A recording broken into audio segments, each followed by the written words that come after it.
This week, the President of Pakistan, His Excellency Mr. Asif Ali Zardari, is undertaking an official visit to the United Arab Emirates from 26th to 29th January. On the 27th January, the President met with His Highness Sheikh Mohammed bin Zayed Al Nahyan, President of the United Arab Emirates and the ruler of Abu Dhabi. The two leaders discussed ways to further deepen the long-standing and brotherly relations between Pakistan and the UAE. They reviewed the full spectrum of bilateral cooperation and explored new opportunities in trade, investment, energy, infrastructure, technology, and people-to-people exchange, highlighting the significant potential for expanding economic and strategic partnership. President Zardari highlighted the significance of His Highness President Al Nahyan's recent visit to Pakistan and expressed hope for continued support for strengthening bilateral ties. Both sides also exchanged views on a range of regional and international developments and reaffirmed their commitment to promoting peace, stability, and sustainable development. The visit of President, subsequent to the recent visit of the UAE President, reflects the deep brotherly ties and mutually rewarding partnership between the two countries. The Deputy Prime Minister, Foreign Minister, Senator Mohammed Ishaq Dar, also had a busy last 2 weeks. He accompanied the Prime Minister first to Davos for the World Economic Forum meeting, and this was during the 22 to 22nd January 2026. On the sidelines, the Deputy Prime Minister, Foreign Minister, met the Foreign Ministers of Canada, Finland, and Thailand. He also met with the President of International Committee on Red Cross and Red Crescent, and we released the brief accounts and readouts of these meetings, which you all covered.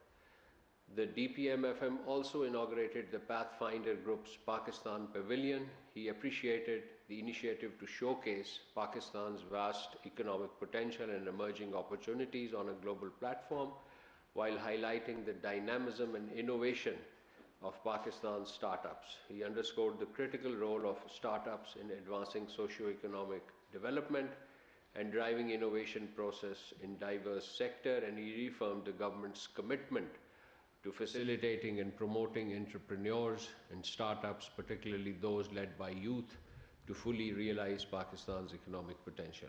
On the way back from Davos, the Deputy Prime Minister and Foreign Minister made a brief stopover in the UAE to meet the Chairman of the Department of Finance, Abu Dhabi, and Secretary General of the Abu Dhabi Supreme Council for Financial and Economic Affairs, also the Chairman of Etisalat and Vice Chairman of Abu Dhabi Holding Company. During the meeting, the two sides explored opportunities to increase investment, UAE investment in Pakistan, and exchange views on broadening and deepening trade and economic relations to unlock greater mutual prosperity. Discussions also focused on Etisalat's ongoing investments in Pakistan and its plan to expand its footprints through flagship stakes in Pakistan, telecommunication company, that is the PTCL. They exchanged perspective on resolving long-standing issues, reiterated to PTCL's operation and future growth. The Deputy Prime Minister, Foreign Minister emphasized the need to promptly settle remaining issues and collaborate closely to enhance bilateral economic relations, build on historic goodwill, and open new avenues of investment, trade, and joint ventures. The UAE side expressed full agreement and reaffirmed their strong commitment to advancing shared objectives, and both sides agreed to pursue joint efforts to expeditiously resolve outstanding matters in this regard.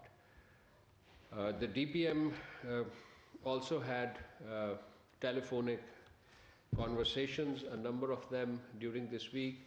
But before that, let me also elaborate on the visit of the Foreign Minister of the Republic of the Union of Myanmar, His Excellency Than Shwe.